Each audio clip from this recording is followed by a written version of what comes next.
It is totally the time of the year. The Christmas tree's still up. It is a new year, and that's really exciting because that means lots of new options, lots of new opportunities. Woo woo! And after many discussions, so I have family in town, which is awesome. So discussing what the plans are, what the goals are. I think one of my favorite things in discussing this isn't necessarily just learning about like, oh, what should it be? But learning about how to make a good goal, how to make good meaning like something that is achievable, that's good, that you can feel really, really, really good about. And I think depending on your season in life, it really makes a difference on how you phrase things to make you feel like you're moving forward. So depending on your season, we have here 5 kids, which is awesome. What a blessing. It's wonderful. But sometimes, I need to change how I do things or how I phrase things or how I set myself up to make those goals happen.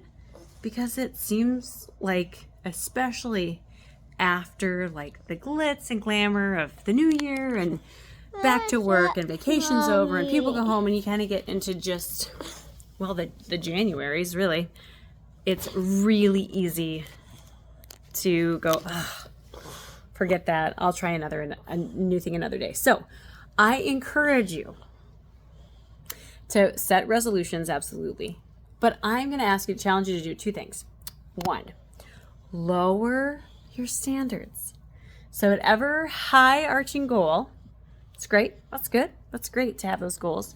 Stick with the same general idea, but lower the expectation. As I reflect on this last year, I have actually accomplished more than I thought I would. But I think it's because I started with like a lower set of expectations. So it wasn't a completely new novel thing that I had no comfort level with or no understanding of, no grasp of. It was things that were like, okay, I want to do more of this or develop this.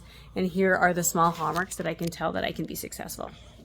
So 1, lower expectations. For example, my husband and I, 15 years ago, registered for beautiful China.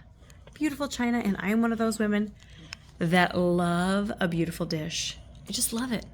I love looking at it. I loved registering for it. And there it sat. Not all the time, but 99% of the time. And I think, what am I waiting for? Like, I wanted these things. Why not make it a reason to use it? So one of my resolutions was to have a fancy night with China, like with the fancy China, 12 times. So once a month. And the first month or 2, it turned out so great.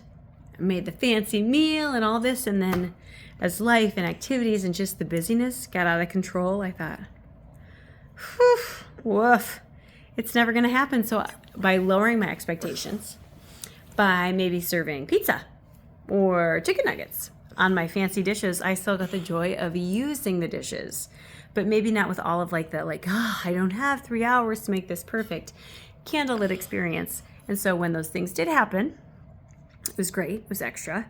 When they didn't, I still was ticking away like, okay, the point was to use the dishes that we own, to appreciate what we have, to have this make it just not an everyday thing, but to make it like something special. It wasn't necessarily about the gourmet meal, which does not happen often in this house, but it was about, okay, just again, lowering my expectations and getting clapped in the mouth with a bottle. Okay.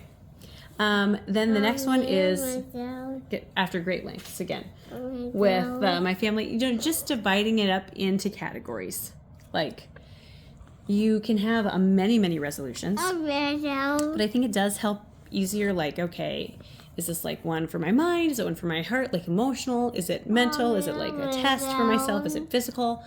Or it could just be different facets of your life. Maybe it's social goals. Maybe it is very much relational or accomplishing a work task or financial, however you want to divide it. But I think it makes it easier to kind of track and segment your mind. Like, okay, how am I doing on the financial thing I had set in all those different caveats or whatever is important to you.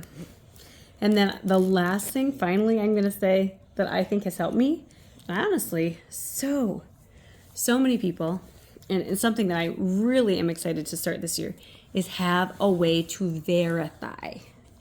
So how can I verify that I've done the 10 push-ups a day or written in a journal X amount of times? I notice that I think I've done really, really well, but I have not done well at the follow through. So I would just be so curious, like, am I 80% better than I was last year? I really like those metrics. And I think most people do too, to see like, oh my gosh, even if I didn't hit this goal, I am way further along than I would have been before. So that's what my challenge for you. You're going to be great. It's a great year. You got this.